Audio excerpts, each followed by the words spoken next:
Hello, and thank you for joining us. I'm David Amelotti, anchor and reporter at KMOV Channel 4, First Alert 4. So glad to be with you.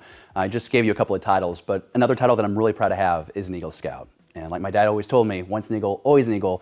And so getting to spend some time with you and Scouts BSA for a really important reason. I'm really excited because the conversation about mental health is really timely. Today is National Mental Health Day. It is something that is a challenge for so many of our young people and so many for our older members of our community as well. No one is immune to this, and so we're trying to raise the awareness.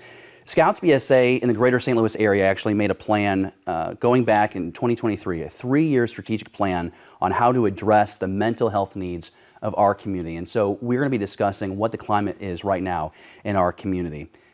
While Scouts BSA might not be the health professionals, we have assembled a panel that is very experienced in helping people of all ages with mental health and the mental health challenges that we're seeing in our community every day. We've brought them in. I've been brought in to moderate this panel. I'm by no means the expert, but I'm really excited to be part of this conversation. Of course, this is sponsored by SSM Health Behavioral Health, and we want to start things up with an introduction of all of our guests. First things first, thank you for being here. Melinda, we'll start with you.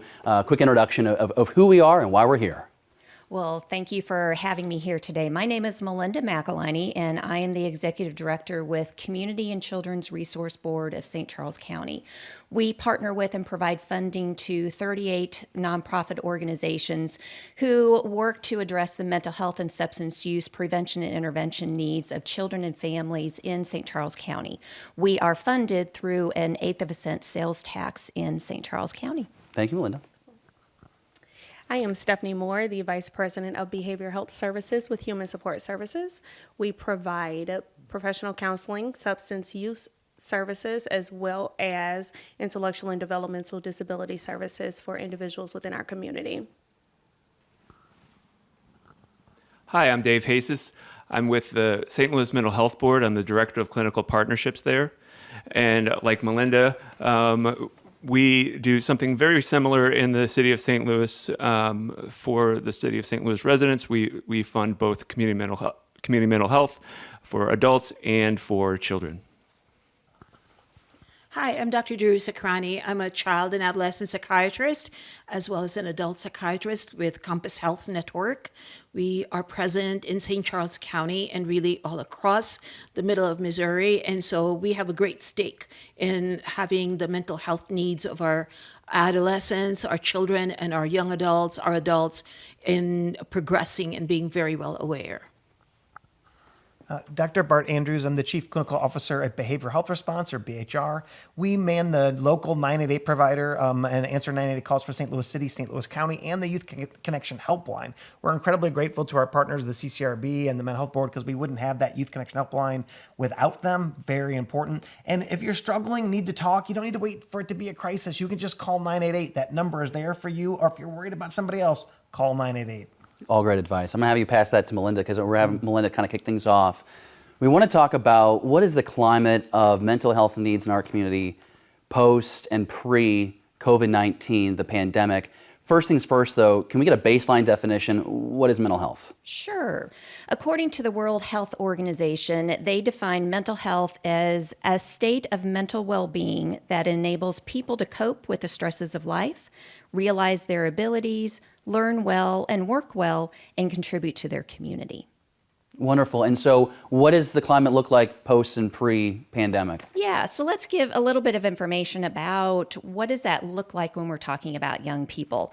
A couple of stats that just to share with everyone is that 1 in 7 teenagers will experience a mental disorder. Yet only 51% of kids with a mental health condition will get treatment in any given year. So while there is a prevalence of it, not every child is getting access to the services that they need.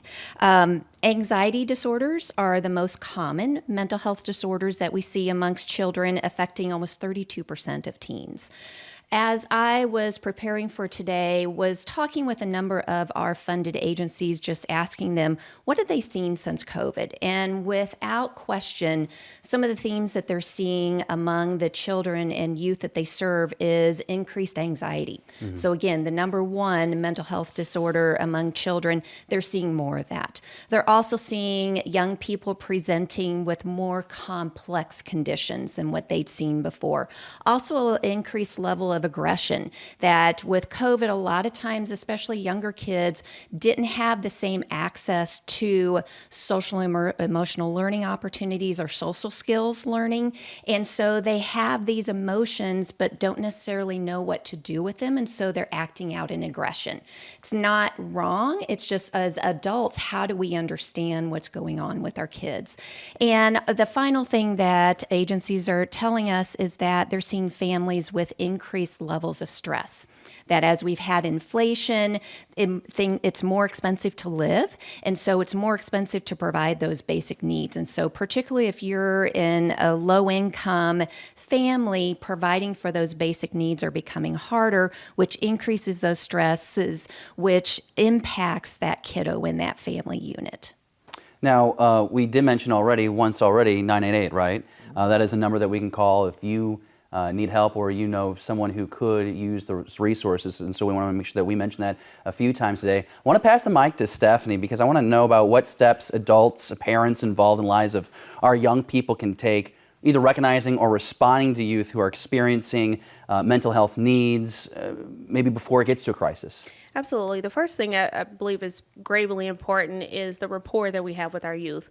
If we do not have sound rapport relationships with the individuals, with our youth that we are connected with, then oftentimes our youth are not going to be willing to open up. And that's the other piece. We have to have that open communication. We have to be able to ask those open-ended questions just to get to know what is challenging the youth, what is the youth experiencing, what is it that we don't know that we don't know, and we don't know these things until we at least have that level of rapport and understanding that this is a safe place where the youth can come and speak with. Additionally, I think it's important for us to educate ourselves, parents, educators. We have to know what circumstances are surrounding these children that we are engaged with and what they might be experiencing so that we can understand how we can better help them. So as a follow-up question to that, what are some preventative measures that can guard against that risk of mental health crisis? Sure, absolutely. So being able to have a level of communication, so asking those open-ended questions. In addition to that, we also want to be sure that we are providing support. So sometimes kids or youth will bring issues to us that we might not necessarily seem as grandiose, but for them it might be a big deal. And so we have to be able to at least give them some area of support so that they can express themselves. Drew, did I see you raise your hand? You want to chime in here on this topic? Go ahead. Thank you. We are in a generation in which our children are now asking us for help. This is a generation that has emerged from a pandemic, and it has a very unique experience of experiencing stress in the schools in terms of violence, in terms of gun exposure. And our children are now asking us for help. So actually, speaking through the experience of Compass Health Network, partnering with a lot of the agencies in St. Charles County and across Missouri, especially with the St. Charles County Resource Board, we have now started to take services into the schools, actually making our presence felt there and putting that message out to kids. If you see something, say something. If you hear something, say something. And when children want those services, is to make those services available where they are, rather than interrupting the day. So you just mentioned the programs, the services that we're bringing into schools to meet the kids where they are. What opportunities are there for young people to support young people? David, can we pass the mic to you on this one? I'm kind of curious. You know, I made the comment at the beginning of this that Scouts BSA does not say it is the expert in mental health, but I would feel like that's a program that benefits young people to be with each other, right? Well, it's interesting that you say that because I was thinking about preventative measures, and one of the things that actually happened yesterday that I was at a Cub Scout meeting with my daughter, and what they were focusing on was physical health. And so they were teaching them like this physical health and, that kind of stuff. And we started doing calisthenics, and then we played kickball and that kind of stuff. And the joy that I saw on the faces were awesome, So it's just like, and you talked about opportunities, and these are opportunities that we need to constantly give the kids, because if we don't give them opportunities to be able to support each other, then it's like being there and being able to like model for them, what's needed, and the other preventive measure that I thought about also was adults taking care of themselves, the parents taking care of themselves, and recognizing what's going on internally here, and the more you take care of yourself, the better you're going to be able to Because our young people do model what their parents do. When it comes to the do's and don'ts, you find a young person that you suspect needs help. Bart, I'll kind of bring it over to you. We'll bring the mic over to him. What are the do's and don'ts when we want to approach a young person to give them the support we think they might need? This is really important, and some things we really need to talk about that are incredibly important to get out there is we have new and increasing evidence that, in fact, a lot of our awareness campaigns are actually making kids unwell. So, in other words, one of the things that's going on is that because you're anxious doesn't mean you have an anxiety disorder. Because you're sad doesn't mean you have depression. And on social media, kids are literally diagnosing each other, and this is a huge problem, too. We have not instilled resilience in our children, and we keep telling them horrible things about how the world is horrible and the future is horrible. Sorry, folks, the world's better than it ever has been. Believe it or not, during COVID, the suicide rate among youth plummeted. It didn't actually rebound until they returned to school on site, which is a separate issue. And why do we think that was? Because there's a couple of prevailing theories about this. One theory is about sleep deprivation. One of the huge challenges that youth have is that they're up late and then they have to get up super early for school, and it disrupts their natural sleep patterns. And during COVID, when they were at home, they were getting normal amounts of sleep, and sleep is incredibly important. So when we talk about things that we can be doing with our youth, make sure we're making sure they're getting enough sleep. That's huge. Make sure they're eating appropriately, right? Some other things around this that are really important. We need to differentiate negative emotions and the natural pains of life that we all go through from mental illness. And we've done, I'm sorry, a really bad job of this. One of the things that's coming out that's really interesting, and the doctor really appreciate this, we're finding that kids that are more likely to be diagnosed with attention deficit disorder are the younger kids in their classroom.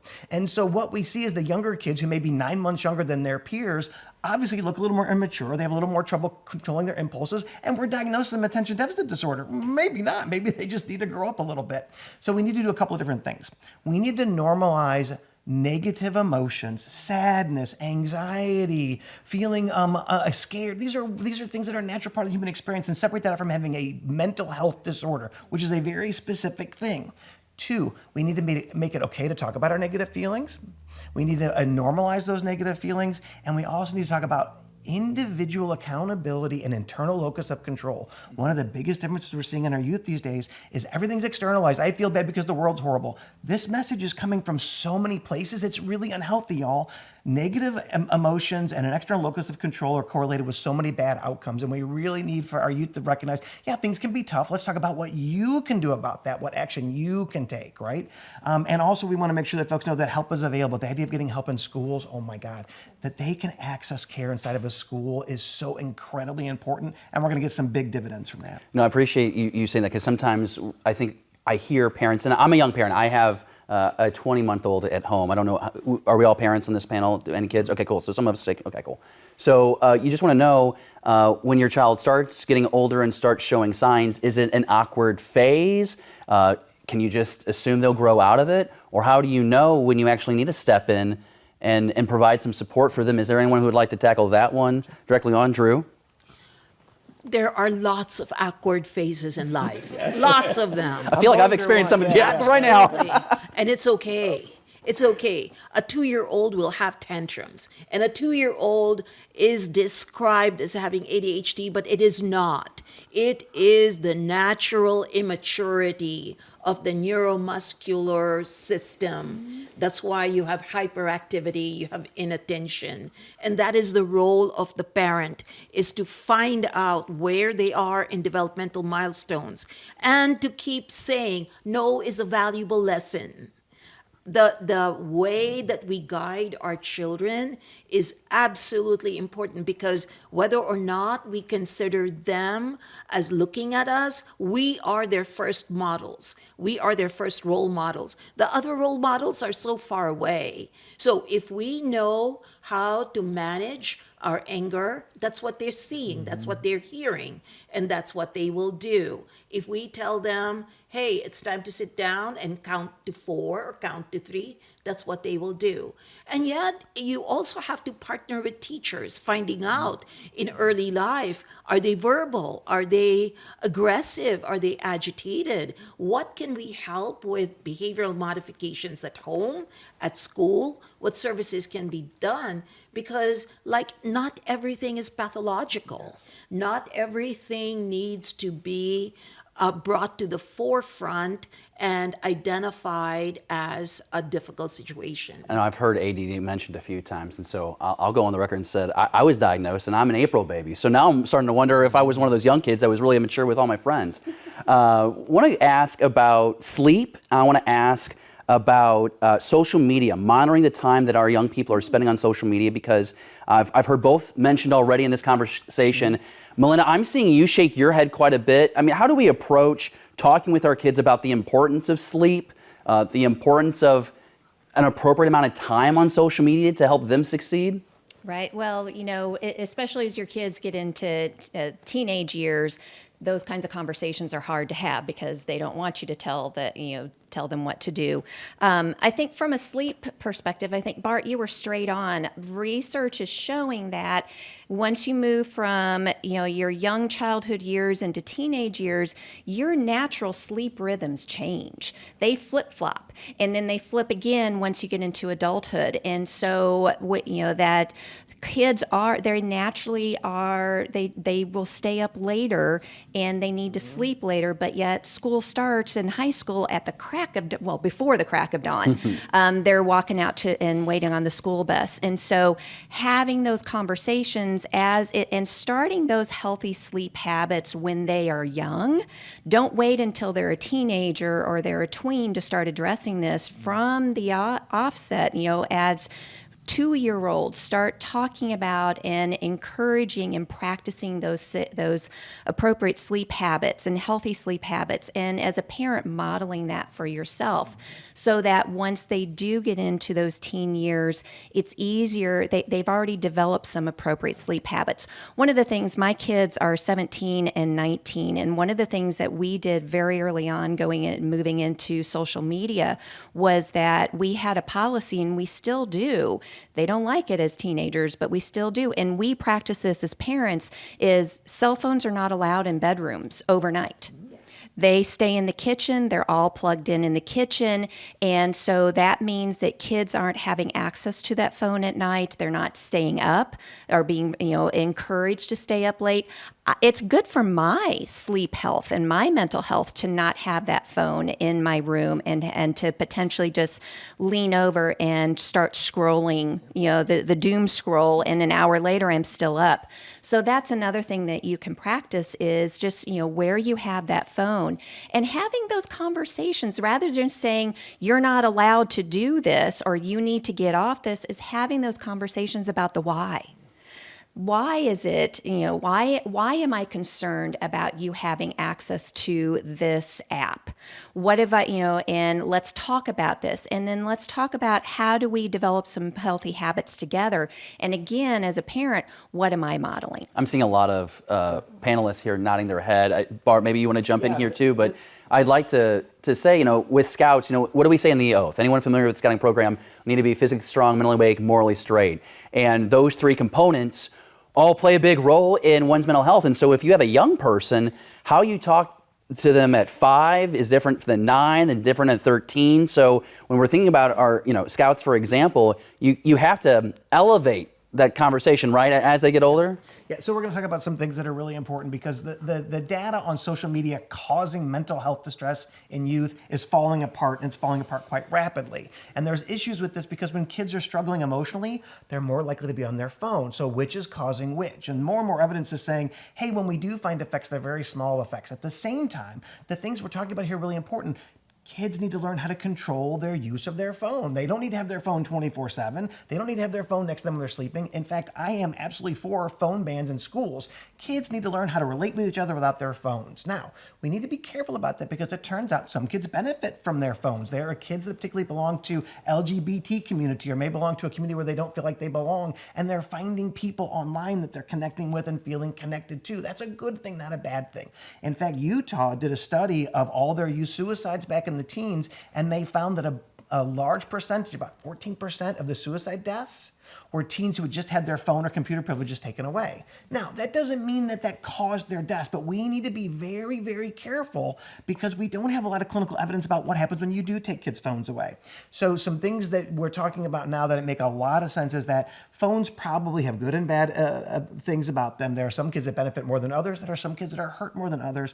Kids learning to control their phone use, learning to put the phones away, and make them put the phones away during school time, I think is a wonderful idea. And we need to model that because if they're on their phones, they're not learning how to cope with these emotions in other ways other than being on their phone. As we see the impact of mental health expand, especially with their young people, you bring up the phone example, probably a lot easier to monitor the use of a phone 20 years ago when you just had a Nokia or you just had that basic flip phone where you could call, you could text, and that was it. Now you have the power of the internet right there in the palm of your hand. That probably is a little bit more difficult for a 13-year-old to understand the responsibility of having that connectivity. I would like to ask, Stephanie, I'd like you to weigh in here. We've talked about so much already.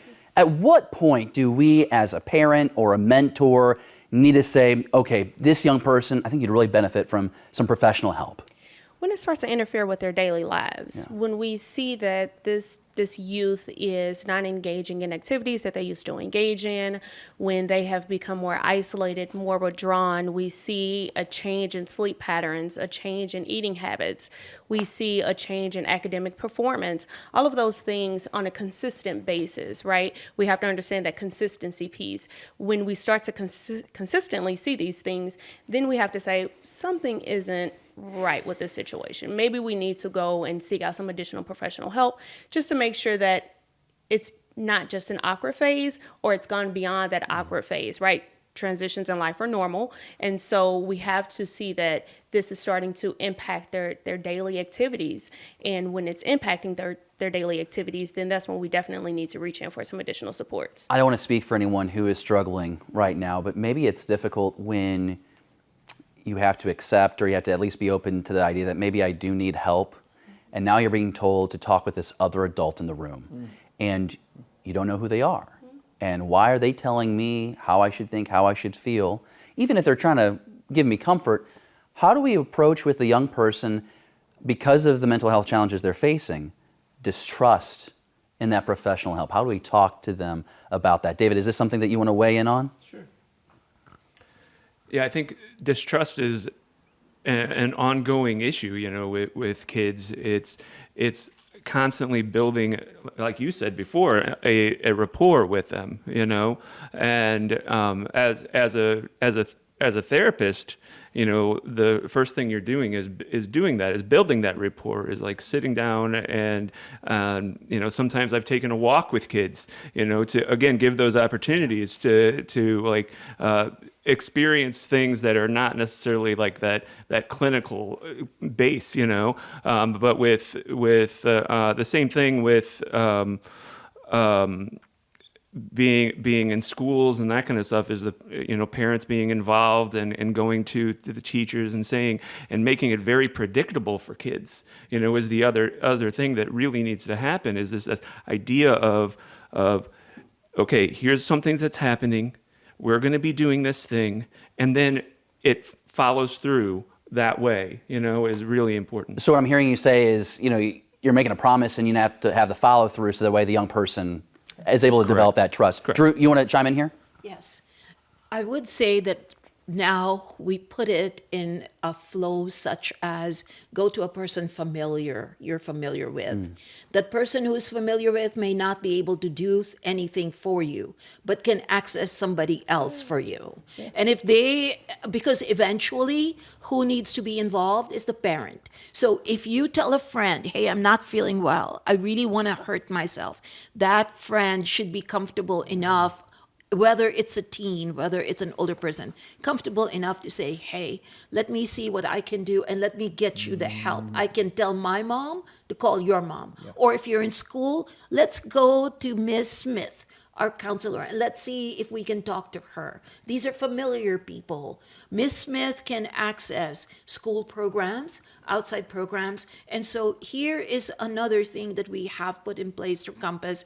All our offices have an 8 to 4 open access, that if somebody is not feeling well, they can go and be evaluated for anything that is going on. And we have just opened a youth behavioral urgent care, that if you feel that people around you cannot handle it, that they can get more help from there. So we're moving from the familiar to the unfamiliar. And hopefully, as you go from step to step, it is a gentle movement in which you build that trust, you build that rapport, because what we want to really give or preach to this generation is that you need to be a part of your mental health, mental wellness, mental progress, because if you experience a good experience when you're younger, you will have a tendency to continue that mental health care as you get older and find that actually it is as easy as exploring physical health. Bart, you feel like there's anything that needs to be added to this conversation of establishing that trust between young person and help? There's some really key things we need to talk about, and we need to talk about our boys. Because one of the things that's not getting enough attention is that there are boys that are really struggling. Are you ready for some important facts? We are down to 35% of undergraduate degrees going to men, and it will be less than 30 in the next 5 years. On historical black universities, we're down to 25% male applicants. Boys are dropping out of school. They're not going to college. They're struggling. Here's some things that are going on. There's an active campaign that says masculinity is bad. This is horrible. It's not helpful. And in fact, research is showing having a negative view of masculinity if you're a boy is correlated with negative health outcomes, not positive health outcomes. Look who's in our buildings, who's in our mental health professional buildings, who's in our schools. Predominantly women. 90% of psychologists are now women. Most teachers are women. Where are the men's role models? This is really important for scouting, because one of the things that we're missing is positive male role models, positive aspects of masculinity. What do we tell a boy who doesn't feel manly enough in school? We tell them stupid things like, "Oh, it's okay to cry. You can do this. You don't have to be like manly." Actually, that may be really unhelpful for that youth. There are some youth that may benefit from that message. We really need to start attending to the fact that boys require different services delivered different ways. We talk about cultural competence all the time. What about the cultural competence of working with young men? They are a different population. Young women are more verbal. They can describe their emotions more clearly. They have more access to that. Young men do not, right? Sometimes it's much harder for them to talk about it, and we need to take different approaches with them. So one of the things we need to really be looking at is, why are young men struggling so much? What are the messages we're sending them about masculinity and manhood that are negative, not helpful? And there's a lot of it, particularly when you get to college. Oh my goodness. And is this really helpful? Imagine a mental health professional talking about toxic masculinity, and then a man comes in to see them and they understand that's your view of masculinity. This is horrible. This is a bad thing, and we better start getting our act together, because we're losing our men in big ways. Final point, 80% of suicides in the United States of America, men. Most of the youth suicides we have in this country, under 18, men. How often do you hear people talking about that? Only me, Robert Reeves, and a few other folks. And literally, I was canceled from a conference because I wanted to talk about male suicide, and they literally did not want to hear it. We got to fix this. Let's go ahead and pass the mic. David, you wanted to say something real quick? I had one thing, and I thought it was pretty interesting about organizational trust. Because this is something to think about, as we talk about trust, is this idea that a lot of times one person in that organization that they trust, and that how do you, especially when this is a scouting example, when I was a Boy Scout, there's this thing called the Order of the Arrow, right? And I'm sure that's still a thing. And you're out there, and they come down the way, and it's dark, and anything like this, and they don't tell you anything about it. And a person comes up and says, "You have been chosen," and then they take you out, and they do this thing, and they say, "You sleep here," and I had no predictability. I had nothing. I had no idea what was going to happen. But I get out there, and the reason that I'm trusting everything, and that this is because I was trusting of that organization, of my the parents in my troop, and all of that kind of stuff. So this idea of organizational trust, you see that in mental health, you see that with school, you see that everywhere, and the more we can promote that, the better. All right, and so Stephanie, I want to ask you as a follow-up, because Scouts BSA, for example, serves both young men and women. Is there not equal care for how we support our young boys and girls, or is it really that lopsided that young men aren't getting the support that they need? It definitely, I wouldn't say necessarily is lopsided. What I will say is, as a female clinician and therapist, we provide the supports that we need to provide to males and women, or males and girls alike. We identify those emotional supports that are needed. We identify some of the maladaptive behaviors that individuals can start to develop. And so we really focus on the challenges that those individuals are having. When I am working with a male youth, I also acknowledge that I am not a male. And so there are some elements that I cannot relate with no matter how much I try. And so that's why I feel like it is important, absolutely critical, to have more male role models amongst and around youth in general, because I can model certain behaviors, and those behaviors can be shown out through the youth, both male and female. And I think that's important for males to have individuals to look up to, just as females have individuals to look up to. And that can go across either spectrum. So it doesn't have to be just male to male modeling and male to or female to female modeling. We understand that there are some skills that we possess as females that could go across. Like, we can all be caring. It's okay to be caring as a male or a female. That doesn't require a gender specific in order to have that type of characteristic. But there are some things that males need to understand and learn from males. Understood. One of the questions that we were submitted by parents is the question of, are mental health symptoms the warning signs? Are they different if they stem from bullying or abuse than from chemical or physical issues? Who would like to take the lead on this? I know we have one doctor on the panel, but who would like to take this? Bart, you want to take this? All right, let's go ahead and bring the mic down for Bart. Bart, is there a difference between those two situations that parent proposed? So this is really important to talk about, because there might be, but often when youth are feeling distress, whether that distress is a result of substance use, whether that stress is a result of bullying, or that distress is a result of something going on inside of them, it can look very similar. You've heard the panel talking about this already today. One of the things we should be looking at, are there significant changes in the youth's behavior? Is something going on? Sudden change in academic performance, sudden change in sleeping patterns, sudden loss of friends, all of a sudden isolating, all of a sudden on the phone. If someone is using drugs and alcohol, you might see different signs. For instance, they're probably going out more often. They're hanging with kids that you don't know. Those are things to look out for, right? If there's anything parents have control over, this is really important. Who your kids are hanging out with may have one of the most impactful things on their development. So this is something we as parents should really attend to. Who are your kids hanging out with? As parents, we should be looking out for signs of distress, disruptions in sleep, disruptions in mood, changes in behavior.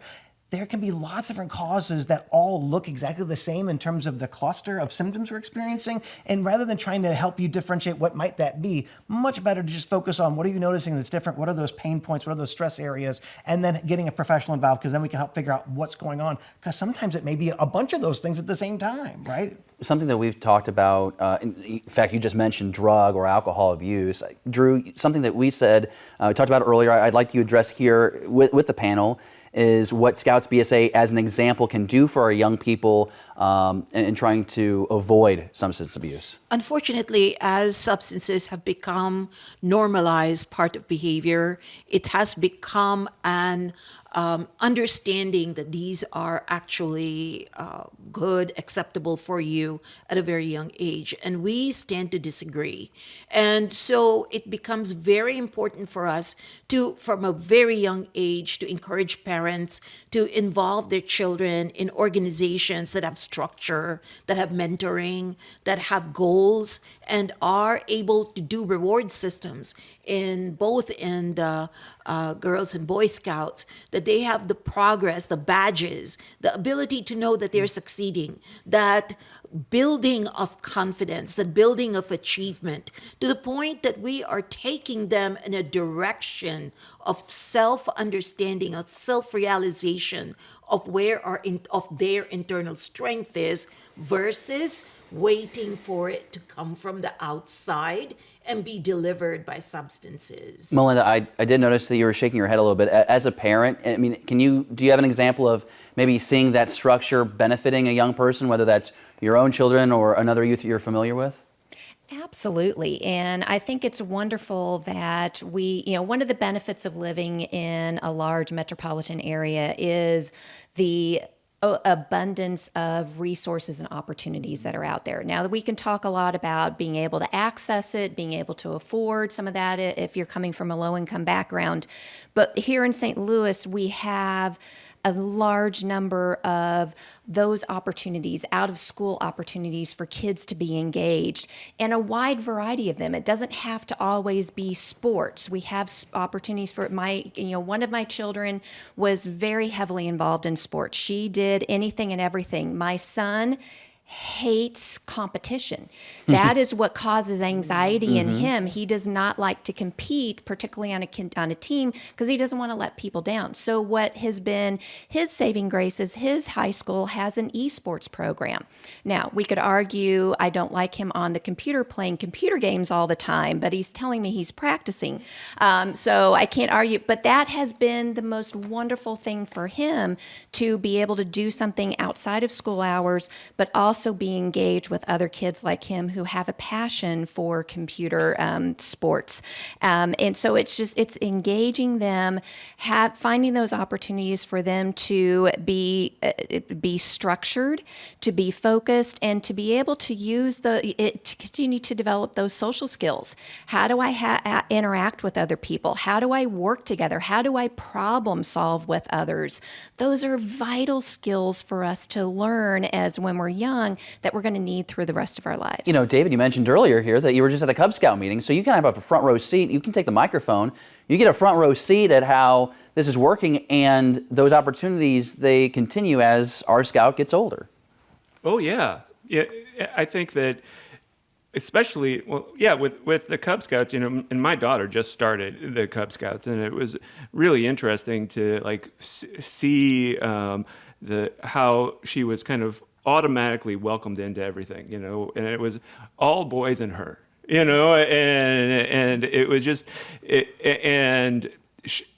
to be involved in something is really, really important. She's a person that does not like competition either. She likes to play sports. She likes to do those things, but she's very social. She needs that, and it made me think about it. We keep coming back to this idea of opportunity, but parental opportunity is, and for example, I go in the morning with my daughter, my older daughter. She just started high school, and you said, "Oh, they get up real early." Yeah, they do. So I bring her to the bus at 6:30 in the morning. No. But I do that on purpose. She could walk to the bus, but I go, and it's amazing the conversations we've had in that short drive, talking about drugs and alcohol, talking about things that she's worried about, in school. And I didn't even know that was going to happen, but I was just like, I'll keep going with you, because she's actually talking. Drew, real quick. I would also like to mention at this point that I acknowledge the Scouts for having the opportunity to engage special needs children and adolescents. I have treated many special needs kids who have been part of Scouts, and that structure, that bonding, that modeling has helped them grow in their specific social track. And for that, I am just grateful for that invaluable involvement. Wonderful. Real quick, Bart. So we need to build on this, because what's being said is incredibly important. Face-to-face time with other people is incredibly important for positive mood. A lot of the joy that comes from our life is when we're around people in the same space. What's interesting is men require that more than women. Women can talk on the phone and maintain their relationship to the same level. Men maintain relationships by doing things together. That's why video games online is one of the primary areas where lots of young men are getting their social needs met because they're doing something together. So that's why Scouts are so important, and opportunities to get people together in the same place, doing the same thing together. Muscle bonding is a very real thing. No, you're fine. You can't talk until you're the mic, David. Come I'll on. say one thing just to follow up on that, because I think that's really interesting. This was in Ireland a long time ago. You know, there was a lot of men out of work, and one of the things, and suicide rate for men went way up high. But what they did was they started these workshops, and the workshops they didn't do anything except like sit and make cabinets or something like that, and Real manly work. yeah, whatever it was, but there was a project they were all working on together, and it really did, like you were saying, it made a big difference in what was happening over there, at least. Let's go ahead and pass the mic to Drew, because through this conversation that we've had, we've talked about, how to identify traits with a young person who may or may not need support. How do we engage them with a professional to get that support? At some point, potentially, medication, a prescription is offered to a young person. Drew, I'm curious. We have a question from a parent that's asking, I'm concerned about over-medicating my child. Is medication always necessary in treatment? Are there other options? That is a very common question that comes before me, and I'll tell you, every parent has that question, which, I have to be very, very, very honest with parents. As an adult, it's hard to take medication. It's even harder to give your child medication. So when you are at a point that you really are at crossroads, we have to know, is there anything that we want to explore? Absolutely. Who would want to jump to medications if there are things that can happen? But there are times when medications are appropriate. We are in a society in which we have made strides in treating all kinds of mental health disorders. And for that, we should be grateful, but we also should be careful.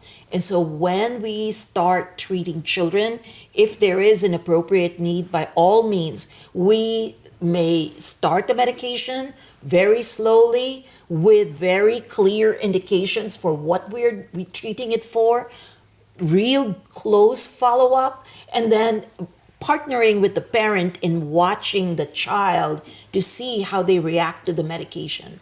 And it does not mean that once a child is on meds, they'll be on meds forever. So it's a constant watching and progressing and to finding out what the needs are at that moment, and long-term needs for sure. Stephanie, I saw you ruffle your papers. Did you want to weigh in on this one, or? It's definitely individual based. Yeah. I definitely believe that there are some elements of mental health illnesses where it can be managed, but it is one of those things where it requires a lot of observation. It does require professional assistance, and we also have to make sure that we are doing what's best for the kid. We don't live in their bodies, they live in their bodies. And so we have to encourage and equip them with the words in order to communicate what it is that they're experiencing. So I'm so glad you said that, because this leads into my next question from a parent that we had submitted. My teen struggles with his mental health and will not talk to us about anything. How can I support them to open up more? Sometimes we just have to be there. We have to be present. We have to be actively listening. We have to create a brave space for them to be themselves. We have to sometimes share our own feelings to say, hey, this is how I'm feeling. Okay, I did not have the best morning. The dog peed on the carpet right as I was walking out of the door. So I have to deal with that. And so sometimes we have to become vulnerable in order for us to expect our children or our youth that we engage with to be vulnerable.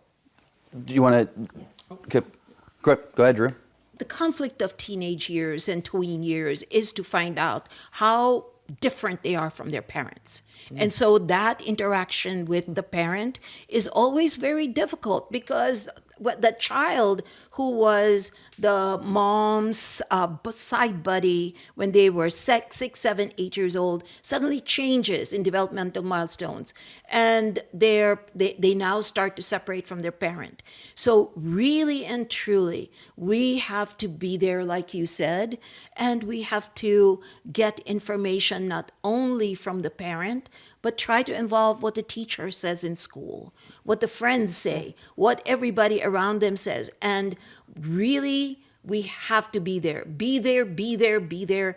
Assure the child that no matter what happens, you are there, because it is a process. It is a journey. It is not an event. David, did you reach for the mic originally? I did. I was going to say something about precipitating factors, and you had kind of alluded to this idea that we all have things that are happening, before we actually get together, and we have a conversation. Every single one of us, came into here, and something happened right before this, and creating those opportunities to be there with them, but on a specific pattern, to be able to say, hey, remember, we're going to go for a walk. We're going to be doing this, and creating those opportunities and recognizing that they're bringing things into the conversation with you, that kind of stuff. Bart, what have we not heard that you're wanting to get out there? We're going to build on that question and all the wonderful advice that this group has been giving. One of the things that is underrated that we really need to talk about, if you want to strengthen your relationship with your child, spend more time with them. And if you're expecting a young man who isn't particularly open to talking about things verbally, and you're expecting them to all of a sudden be quite eloquent about their internal experiences, stop. That's probably not going to happen, nor does it need to, interestingly enough. What does need to happen is spend time with them and things they like doing, sitting quietly with them, watching TV with them, going places with them, going for walks with them. The research on this is abundantly clear. If you want a better relationship with somebody, you spend more time with them, and you can predict the quality of relationship by how much time they spend together, and the less time, the less strong the relationship is. And time is at a premium right now, and it's hard. We get that. But if you want a closer relationship with your child, spend more time with them. Drew, one last thought and we're going to move on. And to meet them where they are. You cannot say, well, when I was your age, my mother told me, and blah, blah, blah. Meet them where they are. Learn what they are listening to, what they are talking about. Learn about what their feelings are, because the only way that you can meet them where they are is actually listen to what is going on around them, and not really comparing them and insisting that they follow the milestones that you came through. I don't know if you heard it, but when you said that, the entire panel went, ugh, yeah, we've heard someone in our life say at some point back in my day. Let me tell you, I have had to listen to rap, to grunge. When I used to drive home at night, and that was what was on my radio, because I wanted to know what the kids are talking about. I wanted to know whether the melody of the song is what they're interested in, or is it the lyrics? Because if I wouldn't know where they are and where do I meet them. I really appreciate that perspective. David, real quick. So I used to get. This is back in the CD day, but It wasn't that long ago. I would have the kids that I'm doing therapy with. We bring in what their songs are, and we would burn a CD. It's Well, we're talking about burning CRs. That's a long time ago. It was so cool, but and that really built and got this. Anyway. No, that was wonderful perspective. Thank you. One of the questions we've been asked, and I think it's interesting because we talk so much about how do we support the young person before or in crisis, but how do we encourage other people to support a child's mental health? Who wants to take the lead on that? Stephanie, we made eye contact. I'll let you chime in. No worries. I think the same concept applies, right?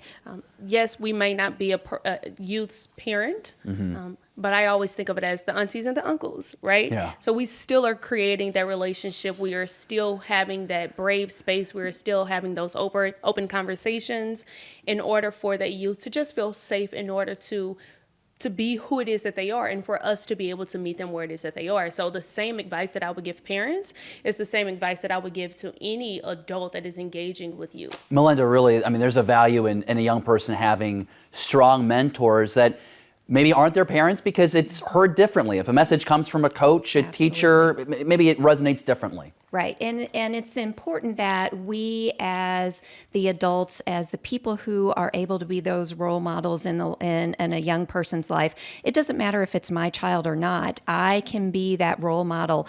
My child may not be comfortable coming and talking to me, but there may be another adult, a friend, another parent, fellow parent who they're comfortable of going and talking to them. Same thing, their child might want to come and talk to me.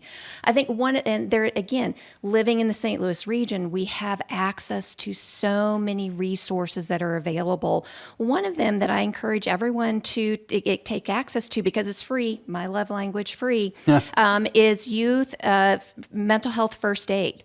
It's something that's available to help us, again, as adults, equip us with the language, equip us with the understanding of what are signs, how do I respond, how do I step in, how do I be that, just sitting there and be an advocate for a youth. We also have, it's also available for adult mental health first aid. But that's a great resource. It's virtual. You don't have to go any place. Is a good place to start. But again, reaching out to your school. Schools are oftentimes having community resources coming in and giving presentations on a whole variety of topics around youth mental health and substance use. And so making sure that you're paying attention. What's going on at my kids' school? What are they bringing? What resources are they bringing in? What can I go and just educate myself? And how do I be present so that when that young person comes to me, I'm there and I'm situated and I'm ready to listen, to just listen and be with that kid. You know, and I think that's right where we need to kind of wrap up this conversation, because we've walked you through all these steps, and we also just want to make sure that there's a takeaway. So our promise, I think, for the last hour is we want to talk about this issue and ways we can help your young person. But the next step is, well, where do we go to get that? So you shared some resources. You mentioned the hotline earlier. Are there any resources, before we wrap this up, that we think are really helpful for our parents out there who are trying to be supportive of young people? Doctor, you want to go ahead and take this one for us and just send us where we need to be going? There's behavioral health urgent care for youth. There are crisis services available. They're starting to get provided at Compass. We have some across the state, and their crisis access points, crisis clinics. And then also we have open access. We are getting more sophisticated in making these services available. All we have to do is start somewhere. 988 is a great start. Asking schools is a great start. And then partnering with agencies in the community is also a good start. Wonderful. You got one more, Melinda, for us? Go ahead. Yeah. What's a resource that we need to have on our list? Another resource that's available similar to 988 is to reach out to 211. That you can call. It is free, available 24/7, 7 days a week, and where you can call and you can say, hey, I need help with utility assistance. I need help with getting a psychological assessment for my child. I need help with what? And they have probably the largest, most comprehensive list of resources, both in nonprofits, in the public sector, that are available throughout the St. Louis region. And so I encourage, if you don't know where to start at all, I'd start with 211. If you just need to know what's out there and what services might be able to help me, my family, or my kid. Wonderful. Well, I want to say, Melinda, Stephanie, David, Drew, and Bart, thank you so much for being with us for this hour, because it's a wealth of knowledge, all the different perspectives. It is incredibly helpful. And we're very grateful to be able to share this last hour with you, whether you've been joining us for the live stream. I want to make it clear that this is being saved as a recording, so this is something that we can go back to and review. If we got to go back and catch, maybe there is a resource or a number that you heard that you want to make sure that you have, you can go back and check that out, of course, available on our website. I do want to make sure I take the time to shout out SSM Health, Behavioral Health, once again, for the sponsorship to make this hour conversation possible. As we've discussed, this is really important. We need to be talking about this more and more with our young people, our young men, our young women. And I want to thank you for obviously investing the time to help that young person in your life. Thank you for joining us in our fight our efforts really to combat mental health challenges and really be there for our young people. Have a great day. We will see you soon.